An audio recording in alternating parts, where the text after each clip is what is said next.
Good morning বন্ধুরা। আজ হলো 12 সেপ্টেম্বর, শুক্রবার। আজকের সকালের বিশেষ বিশেষ খবরগুলি হলো প্রাকৃতিক দুর্যোগ ও জরুরিকালীন পরিষেবার লক্ষ্য নিয়ে এবার জেলা দুর্যোগ মোকাবেলা ব্যবস্থাপনা বিভাগের তরফে সুনাই সার্কল অফিসে চালু হলো কন্ট্রোল রুম। বৃহস্পতিবার সকালে ফিতা কেটে আনুষ্ঠানিকভাবে কন্ট্রোল রুমের উদ্বোধন করেন সার্কল অফিসার মারিয়া তানিম। উপস্থিত ছিলেন জেলার দুর্যোগ মোকাবিলা ব্যবস্থাপনা বিভাগের সুনাই রাজস্ব চক্রের ফিল্ড অফিসার বিপ্রজিৎ পাল চৌধুরী সহ কার্যালয়ের বিভিন্ন স্তরের কর্মচারীরা। পরে এ নিয়ে সংবাদ মাধ্যমের সামনে কথা বলতে গিয়ে সার্কল অফিসার মারিয়া তানিম জানান, প্রাকৃতিক দুর্যোগ ও জরুরিকালীন ব্যবস্থায় মানুষকে সাহায্য করতে দুর্যোগ ব্যবস্থাপনা থেকে কন্ট্রোল রুম খোলা হয়েছে, যেটা অসমের মধ্যে প্রথম সুনাই রাজস্ব চক্র কার্যালয়ে শুরু হয়েছে।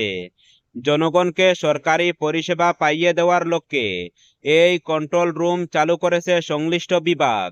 এতে যে কোনো সময় এলাকার নাগরিকরা কন্ট্রোল রুমের মাধ্যমে জরুরি সাহায্য নিতে পারবেন বলে জানান তিনি। জরুরিকালীন কোনো অবস্থা হলে সঙ্গে সঙ্গে 8822592027 নম্বরে ফোন করে কন্ট্রোল রুমকে জানাতে সবার কাছে অনুরোধ জানান বিপ্রজিৎ পাল চৌধুরী। পরবর্তী খবরটি হলো, নেপালের রাজনৈতিক অস্থিরতার জেরে আটকে পড়া 38 জন ভারতীয়কে নিরাপদে দেশে ফিরিয়ে আনা হলো। ভারতীয় দূতাবাসের উদ্যোগে তাদের বিহারের রক্সোল সীমান্ত দিয়ে প্রবেশ করানো হয়। দূতাবাসের সূত্রে জানা গিয়েছে, উদ্ধার হওয়া নাগরিকদের মধ্যে 22 জন অন্ধ্রপ্রদেশের এবং 16 জন কর্ণাটকের বাসিন্দা। কূটনৈতিক সূত্রে আরও জানা গিয়েছে, ভারতীয় কনসুল জেনারেল দফতরের তত্ত্বাবধানে তাদের নেপালের বীরগঞ্জ সীমান্ত থেকে পথ দেখিয়ে রক্সোল পৌঁছে দেওয়া হয়। পরে বিহার প্রশাসনের হাতে তুলে দেওয়া হয় ওই দলটিকে। পরবর্তী খবরটি হলো, রাম মন্দির দেখে গর্ব না হলে সে ভারতীয় নয়। যোগীর মন্তব্যে তুঙ্গে বিতর্ক। প্রশ্ন উঠেছে, ভারতীয় নাগরিকত্বের সঙ্গে মন্দিরকে কি এভাবে জুড়ে দেওয়া যায়? অযোধ্যার রাম মন্দির দেখে গর্ব না হলে সে ভারতীয় নয়। বিতর্কিত মন্তব্য করলেন উত্তরপ্রদেশের মুখ্যমন্ত্রী যোগী আদিত্যনাথ 2 মহান্তের প্রয়াণ বার্ষিকী উপলক্ষে একটি অনুষ্ঠানে গিয়ে। যোগী বলেন, যদি কেউ অযোধ্যার রাম মন্দির দেখে গর্ববোধ না করে তাহলে তাদের ভারতীয় পরিচয় নিয়ে সংশয় রয়েছে। প্রশ্ন উঠেছে, ভারতীয় নাগরিকত্বের সঙ্গে মন্দিরকে কি এভাবে জুড়ে দেওয়া যায়? বুধবারের অনুষ্ঠানে যোগী বলেন, ভারতে যত মানুষ রয়েছেন তাদের মধ্যে এমন কেউই নেই যারা অযোধ্যার রাম জন্মভূমি মন্দির দেখে গর্ব হবে না। আর যদি কেউ গর্ববোধ না করেন তাহলে তার ভারতীয় নাগরিকত্ব নিয়ে সংশয় থেকে যায়। পরবর্তী খবরটি হলো, পাতা বাবার ঔষধের জন্য জনশুনানি। বিশৃঙ্খলা রুখতে মাঠে রামকৃষ্ণনগর প্রশাসন। রামকৃষ্ণনগর নেতাজি নগরে দৈব ঔষধি পাতা সেবন করতে প্রতিদিন হাজার হাজার মানুষের ঢল নামায় হিমশিম খাচ্ছে গোটা এলাকা।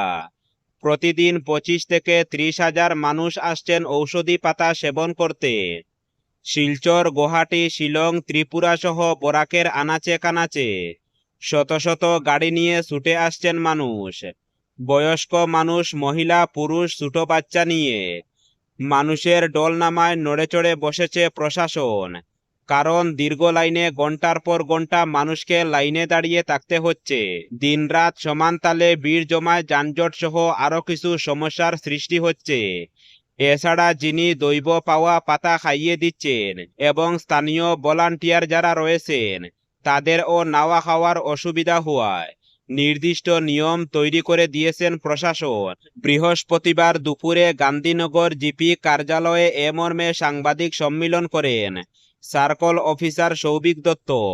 তার সঙ্গে ছিলেন বিডিও অন্তরা পাল, পুলিশ কর্তা, স্বাস্থ্য বিভাগ, জনস্বাস্থ্য, কারিগরি বিভাগ এবং বিদ্যুৎ বিভাগের কর্তা এবং গান্ধীনগর জিপির নির্বাচিত প্রতিনিধিরা।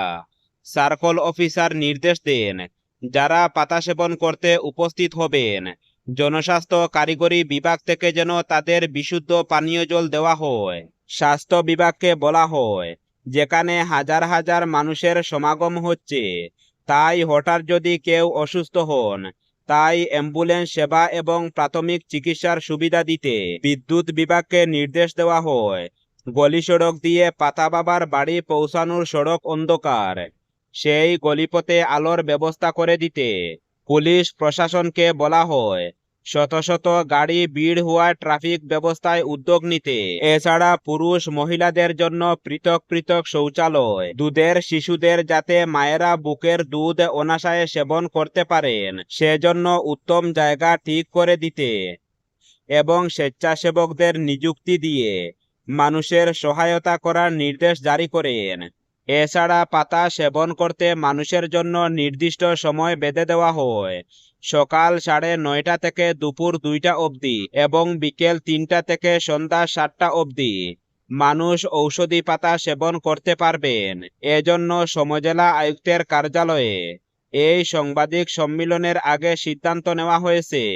জিপি সভাপতি সৌরভ দাস বলেন, যা নিয়ম তৈরি করা হয়েছে এর বাইরে যেন কেউ না চলেন, কারণ সন্ধ্যা 7টা পর্যন্ত মানুষ যারা লাইনে থাকবেন তারা ঔষধি পাতা সেবন করতে পারবেন। এরপরও যদি কেউ রাত্রিযাপন করেন আর কোনো অপ্রীতিকর ঘটনা ঘটে সেজন্য তারা নিজেরাই দায়ী থাকবেন। পরবর্তী খবরটি হলো, লায়ন্স ক্লাব অফ শিলচর সেন্ট্রালের উদ্যোগে এবং শিলচর গুরুচরণ বিশ্ববিদ্যালয়ের এনএসএস সেলের ব্যবস্থাপনায় আগামী 15 সেপ্টেম্বর শিলচর ইটখলা বীর টিকেন্দ্রজিৎ এমই স্কুলে বিনামূল্যে চক্ষু পরীক্ষা শিবির অনুষ্ঠিত হবে। শিবিরটি সকাল 10টায় শুরু হবে। পরবর্তী খবরটি হলো, নেপালের জেল থেকে পালানো 60 কয়েদি ভারত সীমান্তে এএসবির হাতে আটক। আন্দোলনকারীদের বিক্ষোভের সুযোগে নেপালের একাধিক জেল ভেঙে পালিয়েছিল কয়েদিরা, যারা ভারত নেপাল সীমান্ত দিয়ে দেশে অনুপ্রবেশের চেষ্টা করতে পারে এই আশঙ্কা আগেই করা হয়েছিল। সেই আশঙ্কা সত্যি করে পশ্চিমবঙ্গ, উত্তরপ্রদেশ, বিহার সহ কয়েকটি রাজ্যে ভারত নেপাল সীমান্ত দিয়ে প্রায় 60 জন কয়েদি এদেশে প্রবেশের চেষ্টা করে। তাদের এই চেষ্টা ব্যর্থ করেছে সীমান্ত প্রহরারত সশস্ত্র সীমাবল। ভারত নেপাল আন্তর্জাতিক সীমান্তে নজরদারি বাড়িয়ে প্রায় 60 জন সন্দেহভাজন পলাতক বন্দীকে আটক করেছে এএসবি। কর্মকর্তাদের মতে এদের অধিকাংশই নেপালের নাগরিক, যারা সাম্প্রতি উত্তাল পরিস্থিতির মধ্য দিয়ে বিভিন্ন জেল থেকে পালিয়েছেন। নেপালের অস্থিরতা শুরু হওয়ার পর থেকে মোট 16টি জেল থেকে প্রায় 15,000 বন্দী পালিয়েছেন বলে জানা গেছে।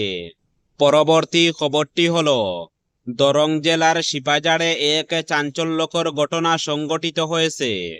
বৃহস্পতিবার রাতে নারিকলি মন্দিরের সামনে দা দিয়ে কুপিয়ে মারা হয়েছে 3 জনকে। অজ্ঞাত পরিচয় দুষ্কৃতিকারী এই ঘটনাটি ঘটিয়েছে। নৃশংস এই হত্যাকাণ্ডে প্রাণ হারিয়েছেন একই পরিবারের 3 জন। নিহতরা হলেন দীপননাথ, প্রতিমানাথ ও ধৃতিরাজ নাথ। মৃত ধৃতিরাজ নাথ 7ম শ্রেণীর ছাত্র ছিল। প্রতিমানাথ ও ধৃতিরাজ নাথের মৃতদেহ ঘরের ভেতর থেকে উদ্ধার করা হয়েছে। দীপননাথের মৃতদেহ বাড়ির উঠানে পাওয়া গেছে। পুলিশ ঘটনাস্থলে উপস্থিত হয়ে তদন্ত শুরু করেছে। ঘটনাটি ঘিরে গোটা এলাকায় চরম উত্তেজনা ছড়িয়েছে। তবে এখনো ঘটনার পেছনে কি রহস্য রয়েছে তা জানা যায়নি। পরবর্তী খবরটি হলো, ফের এক ভুয়ো চিকিৎসককে গ্রেফতার করা হলো। বুধবার সূত্রের ভিত্তিতে বড়খলা ডেইলি বাজারে সানিয়া ড্রাগস থেকে ওই ভুয়ো চিকিৎসককে আটক করে বড়খলা পুলিশ। ধৃত চিকিৎসক হলেন বড়খলা 2য় খণ্ডের নিহার হোসেন মাজার ভূঁইয়া। পুলিশ সানিয়া ড্রাগসে অভিযান চালিয়ে চিকিৎসা সামগ্রী সহ নথিপত্র বাজেয়াপ্ত করে। পরে টানা জিজ্ঞাসাবাদের পর তাকে গ্রেফতার করে পুলিশ। তার বিরুদ্ধে বড়খলা থানায় মামলা নথিভুক্ত করা হয়েছে, যার কেস নম্বর 8825। বৃহস্পতিবার পুলিশ ওই ভুয়ো চিকিৎসককে শিলচর আদালতে পেশ করেছে। সূত্র মতে, ডিলশন ড্রাগস ও সানিয়া ড্রাগস একই ঔষধের দোকানের 2টি নাম। তবে কোনটি আসল আর কোনটি নকল বোঝা কঠিন। ভুয়ো চিকিৎসক নিহার প্রতিবেদককে জানান, ডাক্তারি করার অভিযোগে তাকে গ্রেফতার করা হয়েছে। তিনি এখন ঔষধের ব্যবসা করেন। তাকে চক্রান্ত করে ফাঁসানো হয়েছে।